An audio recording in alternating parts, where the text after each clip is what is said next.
Kau ambil itu makan gizi gratis.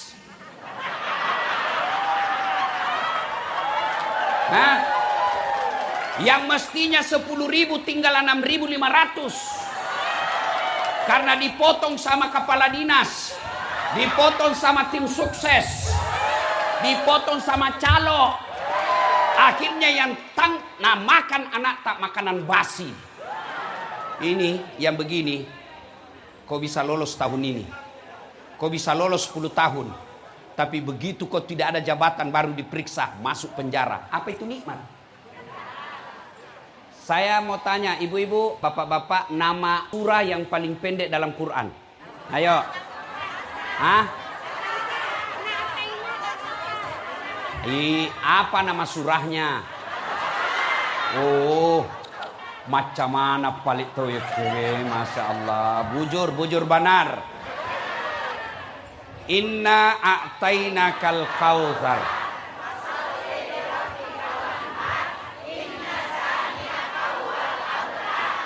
Itu ayat kita hafal, tapi ternyata dia kena diri kita. Ya. Hikmah ayat ini ayat pendek, surah paling pendek. Kenapa? Karena apa yang dijelaskan itu pendek kita miliki. Pertama, inna a'tainakal kautsar.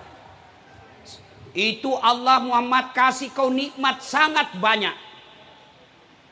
Haji Nasir, Masya Allah, saya baru masuk rumahnya tadi. Saya bilang orang Bugis memang ini. Ah, Masya Allah.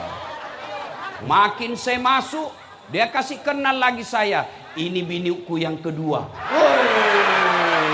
Masya Allah.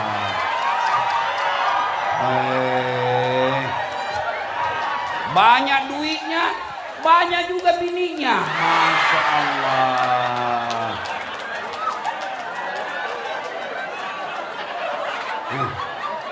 Hebatnya lagi, akur. Dan dengar ibu-ibu ini dua ini, yang satu dua, Nabi sudah janjikan surga. Masya Allah. Sudah surga di dunia, rumahnya mewah, banyak uangnya, insya Allah masuk surga lagi. Daripada kita yang cuma ngontrak-ngontrak, suami jelek, istri penenakan, satu lagi. Masya Allah. Oke. Prof Jaya, saya mau tanya Ki. Kira-kira kalau Allah kasih Ki harta yang lebih banyak dari ini, istri 4, nah, istri 4, umpama, jantung mah kita takut sekali, Prof.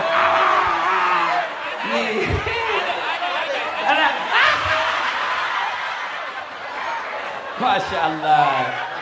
Jadi umpama, oke, jami paling 4, rezeki banyak, tapi Allah langsung kasih ki stroke, lumpuh, bisu, tuli. Mau ki kira-kira, Prof?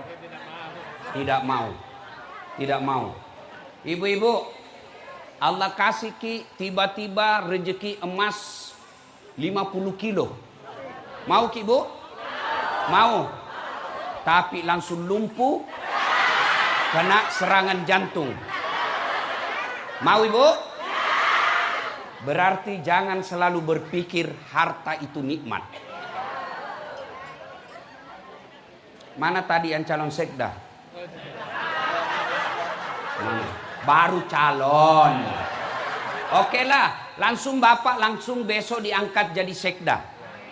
Tapi begitu langsung diangkat sekda, sorenya langsung kena ginjal. Mau? Mau? Berarti nikmat itu bukan jabatan. Iya. Apalagi? Ibu, mau saya kasih mobil? Mau? Mau? Tapi begitu pegang kuncinya, langsung lumpuh, tidak bisa bergerak. Mau? Mau? Berarti tapahangi madeceng. Tapa kesingi pahatta. Ya resengnya nikmat. Tenia duit bawang. Ya resen nikmat. Tenia waramparap bawang. Tapi nikmat paling berharga. Afiat. Sehat. Itu Haji Anas. Jago dulu itu jago. Tapi ma pamulatoni na kenal asa. Iya tuh Haji? Iya. Saya pernah sakit ibu. 6 bulan tidak bisa ceramah. Ternyata nikmat itu sehat. Apa cukup itu nikmat sehat? Mata bisa melihat, kaki bisa berjalan, mulut bisa bicara. Apa cukup? Tidak. Nikmat yang paling mahal, iman. Tepuk. Meleki oleh contoh. Ada orang paling kaya. Sampai sekarang kekayaannya masih dicari di Mesir. Tinggi jabatannya. Jabatannya raja. Istananya dilapisi dengan emas. Bininya banyak. Kenapa kan ibu-ibu sensitif sekali? Bu, dengar baik-baik. Biar mau suamimu kawin sampai 10 kali, kalau Allah tidak kasih jodoh, tidak jalan. Ini mau sekali saya punya istri 5, tapi tidak dikasih Allah. Kenapa? Mamanya cek berdoa. Ya Allah, cukuplah saya istrinya dah saat latih. Selesai. Nah biar kau periksa HP-nya suamimu, kalau Allah kasih jodoh, tidak ada gunanya kau awasi HP-nya. Apa gunanya kau HP-nya? Apa gunanya kau awasi HP-nya? Hah? Apa tujuanmu kau awasi HP-nya? Kau periksa HP-nya, nah kasih kau 1, 2 nak sembunyi di mobilnya. Kenapa kau tahu? Saya pelakunya.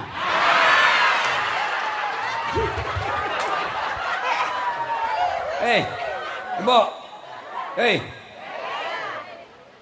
Dia kaya, raja, terkenal, cakep, tapi dia gak tepuk nah. Tidak ada imannya. Maka Allah hinakan. Dialah Fir'aun. Maka pejabat, wali kota, wakil wali kota, bupati, wakil bupati, gubernur,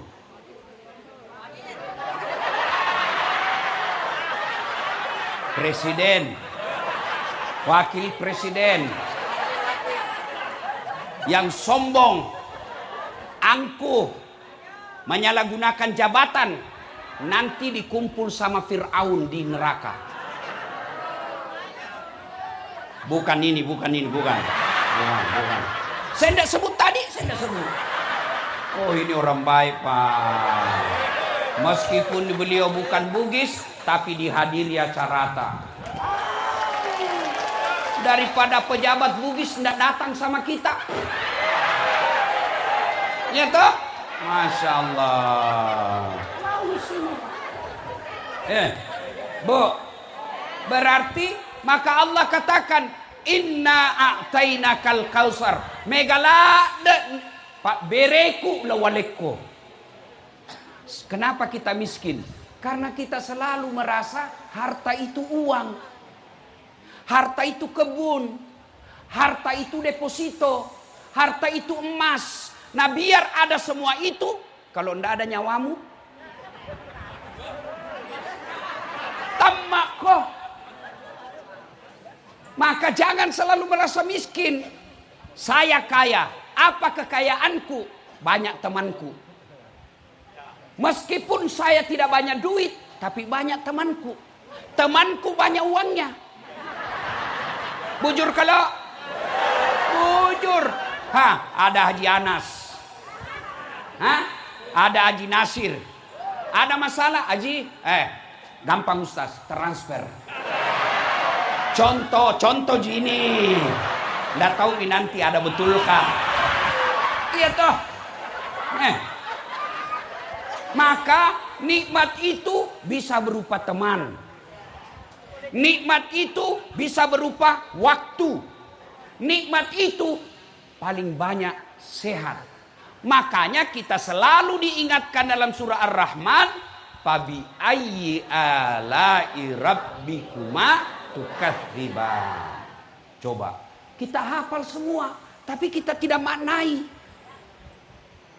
Maka ibu-ibu, kenapa banyak terlilit pinjol? Kenapa terlalu banyak orang banyak utangnya? Bukan karena tidak ada nikmat Allah kasih, tapi karena selera hidupnya yang terlalu tinggi. Betul-betul kau semua ini kepelakunya.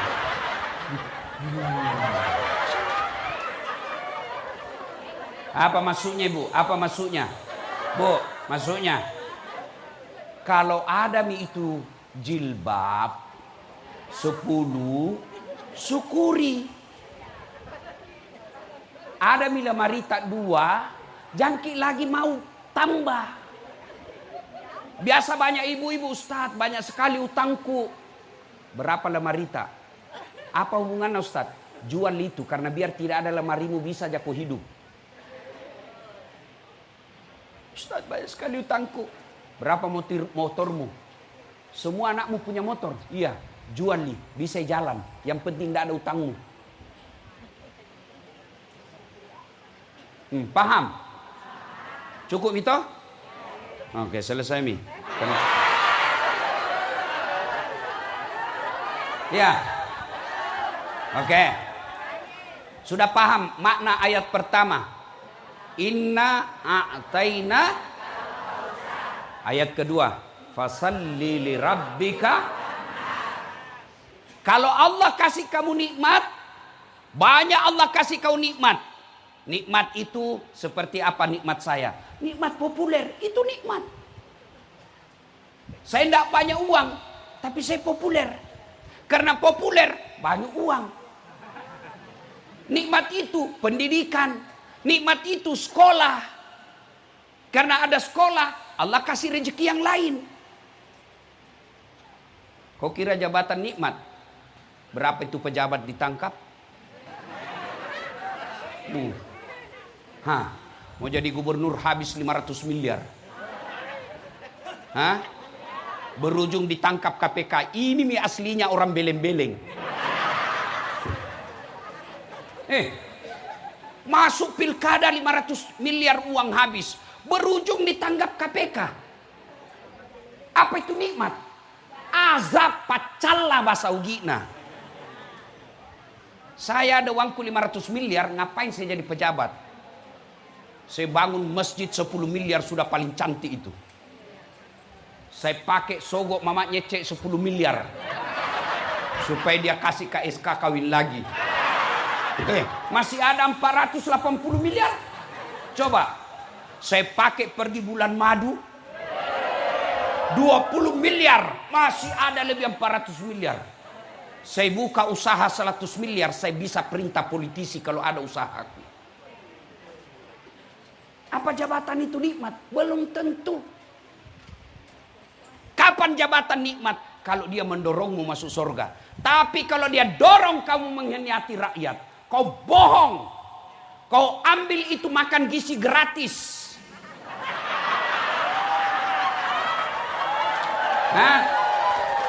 Yang mestinya 10.000 tinggal 6.500. Karena dipotong sama kepala dinas, dipotong sama tim sukses, dipotong sama calo. Akhirnya yang makan anak tak makanan basi. Ini yang begini, kau bisa lolos tahun ini, kau bisa lolos 10 tahun. Tapi begitu kau tidak ada jabatan baru diperiksa, masuk penjara. Apa itu nikmat? Apa itu nikmat? Maka jangan selalu kamu merasa tidak ada nikmat. Degaga kesik naleng ngak puang Allah Ta'ala. Nikmat itu diantaranya istri yang soleha. Nah biar banyak uang kalau istrimu pan rasu-rasu. Tekol lisu kok. Yolo kesik yolo. Agak tekol lisu. Ada begitu di sini istrinya? Ada. Ada. Berhenti kok jadi laki-laki. Yuk. Sudah. Maka ibu-ibu, jangan selalu merasa miskin. Jangan selalu merasa de gaga pamasena puangi, de gaga nalengak pungala tala. Megala de naleki pungala tala. Itulah ayat sehingga dikatakan kamu tidak bisa menghitung nikmat yang saya kasih kau. Maka kata Allah, setelah saya kasih kau begitu banyak nikmat, syarat yang ayat yang kedua, inna a'tainakal kautsar fasalli li rabbika wanhar, maka dirikanlah sholat. Kalau kau bersyukur, sholat. Kenapa Allah tidak katakan maka berpuasalah, maka berhajilah? Kenapa Allah tidak katakan kalau kau bersyukur haji kau, kalau kau bersyukur puasa kau, tapi dikatakan sholat kau? Kenapa sholat? Karena puncak pengkhianatan kepada Allah adalah melalaikan sholat. Kan orang sombong itu yang tidak bersyukur. Ya. Takap borok nasa ngogi tode namelok sukuru. Takap borok nama sana. Sombong namanya.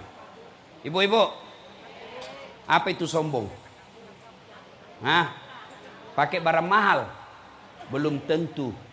Kalau istri pertama dan istri keduanya Haji Nasir pakai emas, sombong? Belum, karena memang ada emasnya. Hah? Pak Haji Nasir pakai berlian, sombong? Belum tentu. Dan lek na tahu kapan dia sombong? Kalau naremehkan orang lain. Itu baru sombong. Nah, saya kasih lagi contoh.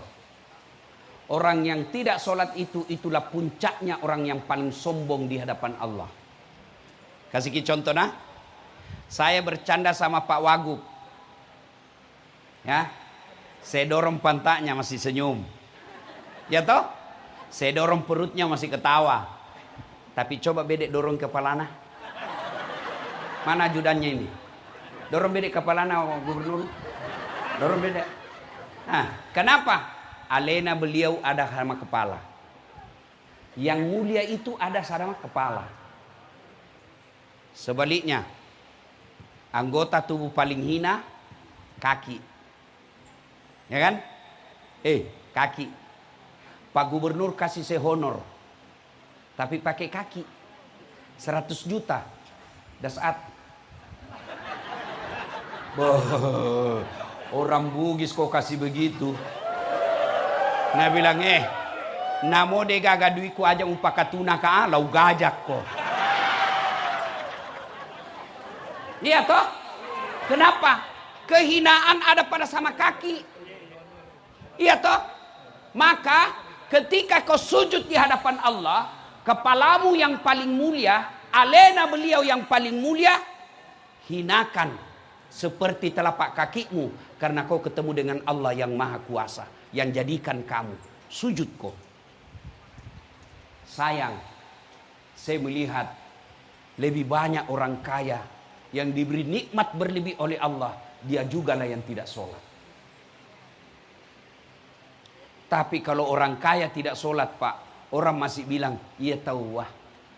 Makesi bulana, makesi ngotona, 2 benena, mega tokona, namotode nama sampajat tapi linona tahu na runtuk ni. Iya toh? Ikotona la cundekke. Deto gaga jamamu, mak kontrak tomo, mega topa indremu. Majak topa tapamu, si ditomi benemu, depan masam pajang. Ya, Masya Allah. Bu, Pak, enaknya itu kalau suruh rumah bawa, mewah, istri 2. Akur lagi, Masya Allah. Itu pamasi ya Pak. Tidak semua orang bisa. Tapi ada lebih jago lagi dari Haji Nasir. Itu Pak Idris. Wah, 4 bininya itu. Masya Allah. Lebih jago lagi. Dan rukun. Akur. Banyak orang saya tengok, banyak istrinya, tapi saling menyerang. Ini biasa ulang tahun bininya, satu meja dia. Bah, saya bilang tanya sembarang itu. Engkau tahu pakai na ye Pak. Masya Allah. Makanya dia akrab sama Haji Nasir. Sama ilmunya Pak. Bu. Tak dampang mana nggak di? Maafkan saya. Kira-kira ibu-ibu yang hadir ini sudah tidak ada di bawah 50 tahun. Ya toh? Kalau masih ada paling 1-2 orang. 50 tahun ke atas, saya tidak terlalu yakin masih nak kasih ke Tuhan 2 kali lipatnya itu murtad. Paling lama 20 tahun lagi nak kasih ki. Iya toh? Iya. Nah semua ini ditinggal. Harta ditinggal. Istri ditinggal. Suami ditinggal. Kalau masuk maki kubur bu, maka sholatlah yang menolong. Maka saya heran kalau ada orang sudah tua, masih juga tidak sholat. Agapi mutajang. Nama bau tanah nojek tuh. Sudah muka-muka sakaratil maut. Masih juga tidak sholat. Itulah yang disebut kaswatul qalbi. Maka doati, keras hati. Maka ketika Allah kasih kamu nikmat. Nikmat jabatan, nikmat harta, nikmat populer, nikmat ilmu, nikmat teman. Maka Allah tidak melarangmu menikmati itu. Allah cuma minta syukuri. Cara syukuri, perbaiki sholatmu. Yang kedua, berkurbanlah. Maka robako. Dalam ayat ini bukan sekedar tafsir potong binatang, tapi saya meluaskannya, bersedekahlah. Ini ibu-ibu di depan banyak semua warna ini. Banyak emas berliannya. Lihat ibu, ibu, ini yang banyak semua emasnya. Kira-kira kalau meninggal siapa pakai itu emas tak? Siapa pakai kira-kira itu? Anak. Istri kedua.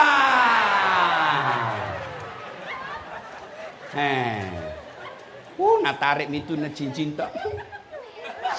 Cincin kau itu. Ndak mau keluar bu, nak kasih sabun. Sudah itu nak cabut lagi gelantak. Siap kilo ye warna ubadu. Mencaji ulawang. Tapi dah buka ji. Nak buka lagi kalung. Ini dulu waktu kita pergi Dubai. Terakhir gigi palsu juga dah buka. Ya toh ibu? Nah simpan di lemari. 3 bulan kemudian ketemu janda. Lah bekoh. Itu masmu. Nah kasih kembali janda iya. Apa nak bilang ambek mini dek mati mi yang punya. Maka ibu, Allah tidak larang kita pakai emas. Allah tidak larang kita pakai berlian. Allah cuma minta ingat tongko sedekah. Ingat sedekah. Istrina Haji Nasir yang kaya-kaya. Biasa ibu-ibu kaya itu selalu saya bilang, yang kaya itu jangan kau pakai yang asli. Yang palsu mau saja kau pakai. Kenapa? Biar palsu orang tidak percaya. Nah bilang, masa istrinya Haji Nasir pakai palsu. Sembara to ikut muakkadah. Asli ya roh. Nah, maka pakai saja yang palsu. Yang asli, bangunkan pesantren. Bangunkan masjid. Kasih anak yatim piatu. Itu namanya pandai. Kalian juga yang miskin, jangan mau kau pakai yang asli. Biar asli orang tidak percaya. Nah boleh, kau kegato si malay roh, palsunya roh. Maka pakai saja yang palsu, yang asli bawa ke pesantren. Iya toh, bu. Pak, ada di sini sakit lama tidak sembuh-sembuh. Coba ki sedekah. Saya kasih ki contoh kasusku. Kasus saya yang terakhir. Pulang saya Timika, Pripot ceramah. Tiba-tiba suara saya parau, susah keluar. Stres kan kalau penceramah hilang suaranya. Kalau kaki jimba salah, tidak masalah, kan bisa jadi ngomong. Begini saya bicara, saya ke dokter. Apa kata dokter? Saraf pita suaranya Ustadz rusak, tidak bisa mi baik. Stres saya. Saya bilang sama anggota tim saya, kau cari orang yang bisa dibantu. Yang pertama saya ketemu fakir miskin, janda tua, tinggal sendiri, tunanetra, tidak bisa, rusak penglihatannya. Saya pergi datangi, kasih sedekah, kemudian saya niat untuk operasi. Yang kedua saya cari lagi orang, dapat lagi di medsos, ibu-ibu yang tidak layak huni rumahnya. Sudah dibilang tidak layak disebut rumah tinggal. Saya bedah rumah, saya perbaiki rumahnya. Sudah selesai, saya pergi ke dokter Singapura berobat. Di Mount Elizabeth. Begitu dites, apa nak bilang? Ini bukan pita suara rusak Ustadz. Ini hanya asam lambung. Coba bayangkan. Pamasena puangi. Sekarang bisa menceramah. Padahal dokter bilang, tidak bisa sembuh. Tidak ada yang mustahil kalau Allah. Maka ibu-ibu, kalau ada merasa sakit sudah makin masuk kiri kanan dokter tidak sembuh-sembuh, coba ki bedek terapi sedekah. Coba ki sedekah. Termasuk ibu-ibu, kalau ada suamimu kurang ajar, sedekahi. Termasuk bapak-bapak, kalau ada istrimu cerewet, sedekahi. Bagaimana caranya? Kau bangun sholat hajat. Selesai sholat hajat berdoa. Ya Allah, Engkau yang sahat melindungi, memelihara. Ya Allah, pelihara suamiku, lindungi suamiku dari perempuan jahat. Saya niatkan ini 5 juta tolak bala. Mudah-mudahan Engkau pelihara suami saya. Bismillah. Insya Allah. Yang jadi masalah kalau suaminya juga bangun sholat hajat. Ya Allah, capek sudah saya lihat istri saya, Allah. Ini ada uangku 5 juta ya Allah. Saya sedekah tolak bala. Mudah-mudahan 5 juta ini istriku ikhlas saya kawin lagi. Bingung malaikat yang mana ini dikabulkan. Ibu ya, bersedekah. Nah, kalau dia dikasih nikmat oleh Allah, dia tidak sholat, dan dia tidak mau bersyukur dengan berkurban dan bersedekah, maka apa ayat yang ketiga? Fasalli li rabbika wanhar. Walani pamaseku, kau lepas dari kasih sayangku. Uangmu banyak tapi penyakitmu kumpul. Rumahmu mewah tapi tidak bisa kau nikmati. Anakmu banyak tapi kurang ngajar. Duitmu banyak tapi penyakit bertumpuk. Bahkan bisa jadi kamu mati dalam kekafiran. Itu baru di dunia, apalagi kalau di akhirat. Maka agar kita termasuk orang-orang yang pandai bersyukur, nah panggil Ki Haji Nasir. Datang Ki pengajian seperti ini. Mudah-mudahan selesai dengar pengajian ada perbaikan dan kita bermohon kepada Allah, mudah-mudahan ada ilmu dan bisa diamalkan dalam kehidupan sehari-hari. 1, 2. Ini ada kuenya orang Bugis. Apa namanya nih? Apa namanya nih? Berongko. Ini kepanjangannya Barakuk Mato Laudoko. Artinya saya bungkus diriku sendiri. Apa ini Bu? Terbuat dari apa ini bungkusnya? Apa? Daun. Apa isinya? Pisang. Itu maknanya orang Bugis. Apa yang ada di hatinya, itu yang diucapkan, itu yang dilakukan. Taruh wadah, taruh gaul. Bukan munafik. Apa itu munafik? Lengi ni pau, letoi na pigau, letoi na bicara. Itulah kita orang Bugis. Ada disebut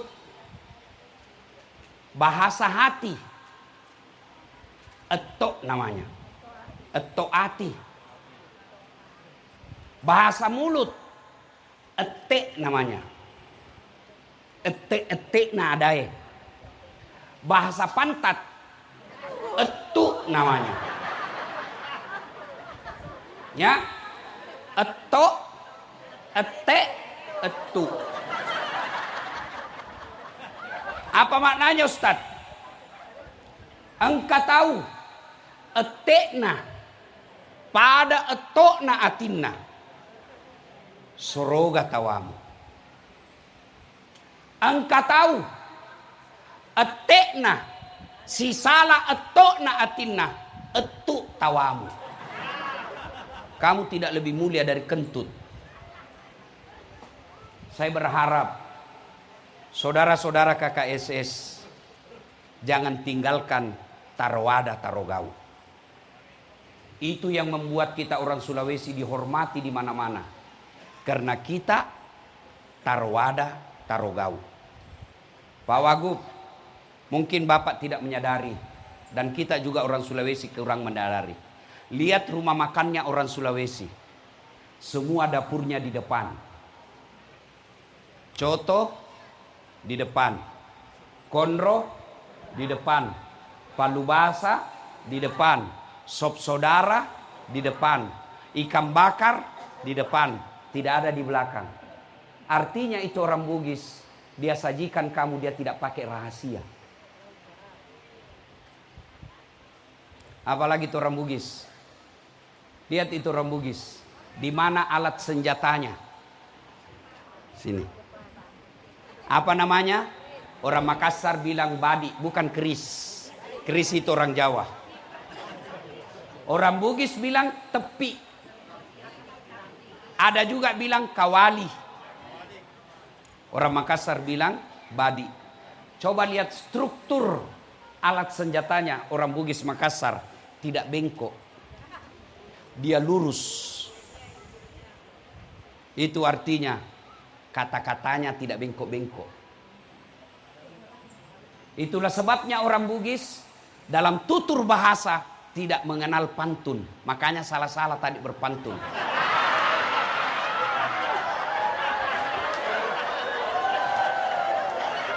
Yang mengenal pantun itu hanya di Pulau Kalimantan, Pulau Sumatera, Pulau Jawa. Orang Bugis tidak berpantun. Kalau mereka suku lain mau melamar anak gadis, dia bilang begini, aku melihat ada bunga di taman. Cakep. Bunga itu sudah siap untuk dipetik. Mau melamar itu maksudnya. Kalau orang Bugis, besar ini anakmu kasih kawin sama anakku. Nah, begitu orang Bugis, tidak ada beda-beda begini. Iya. Oke. Lihat lagi orang Bugis. Di sini badinya. Maknanya dia tidak ada sembunyi-sembunyi. Kalau ada orang bilang suku lain sumbu pendek, Bugis Makassar tidak pakai sumbu.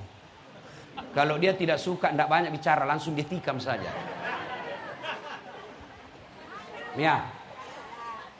Coba lihat, suruh masuk rumah. Orang Bugis, tabe, tamaki. Artinya apa? Tidak ada rahasia. Nah, buka semua. Ya. Kemudian orang Bugis kalau suruh di mana rumahnya Prof Mas Jaya? Kasar tidak, sportif. Ini namanya sportif. Telunjuk namanya ini. Pak Jello. Telunjuk dipakai menunjuk. Ibu heran. Memang saya mengajar mata kuliah komunikasi antar budaya. Saya pelajari yang begini. Tuh, orang Bugis. Meja makannya selalu ada isinya. Kalau dia datang bertamu orang, meskipun bukan jam makan, pandreyolo. Kalau dia malu tanya orang lapar atau tidak, nah tanya tuh. Tete siaga mau selai balik papan. Tete serah. Berarti dia panam mandre. Tuh dia tanya tuh. Itulah orang Bugis. Maka muncullah filosofi orang Bugis. Pada ini padaelo. Si patuo, si patoko. Mali, si parape. Malilu, si pakainga. Cedek tak mega ibagi-bagi. Itulah orang Bugis. Maka jangan heran, di mana-mana kita datang pasti ketemu orang Bugis. Saya ke Sabah, Sarawak, ini ada orang keke dari Kinabalu. Saya kasih kenal dulu rombongan saya. Ini Ustadz Halim, Muhammad Halim, Abdul Halim. Ini muka Indonesia tapi orang Vietnam. Orang Vietnam ini, Bu. Vietnam, bahasa Vietnam. Ya, saya ketemu di Madinah. Beliau ulama di Vietnam. Tugas beliau Pak Wagub mencop orang kalau mau bikin warung makan, dia mengeluarkan halal, sertifikasi halal. Nah itu beliau. Ini Arifin Lukman dari Keke, Das Atlatin. Ya kan? Nah kemana-mana kita ketemu orang Bugis. Dan saya belum pernah mendapat sejarah atau berita orang Bugis diusir di suatu tempat. Tidak pernah. Kenapa? Karena orang Bugis kalau dia pergi merantau, dia berupaya dari awal, dari kecil, dari rendah, naik, sukses. Dan hebatnya kalau sukses, pasti dia dermawan. Degaga kalinga tosogi na ogi masekke. Gaga. Itulah sebabnya setiap pilkada di Kaltim, KKSS selalu dicari. Iya tuh Pak Wagub? Nah, kenapa? Karena kalau orang Bugis jadi tim sukses, dia tidak minta uang, bahkan dia jual mobilnya untuk kasih menang orang. Maka wajar Pak Wagub hadir di tempat ini sebagai apresiasi terhadap penghormatan suku Bugis. Tapi kalian orang Bugis, kalian perantau di tanah Kalimantan. Hormati orang yang ada di sini. Hormati orang Dayak. Muliakan orang Banjar, muliakan orang Kutai, karena mereka lapang dada menerima kalian sebagai orang perantau. Mewakili warga kerukunan Sulawesi Selatan, di tempat ini saya ingin mengucapkan terima kasih setinggi-tinggi penghormatan kepada seluruh saudara-saudara kami asli penduduk tempatan Kalimantan atas jiwa besar Bapak Ibu, saudara-saudara menerima saudara kami Bugis Makassar yang merantau dan cari nafkah di sini. Mudah-mudahan kelapangan dada dan hati Bapak Ibu menerima kami menjadi ladang amal untuk kebaikan dunia dan akhirat. Demikian usikum wa nafsi bitaqwallah. Fastabikul khairat. Assalamualaikum warahmatullahi wabarakatuh.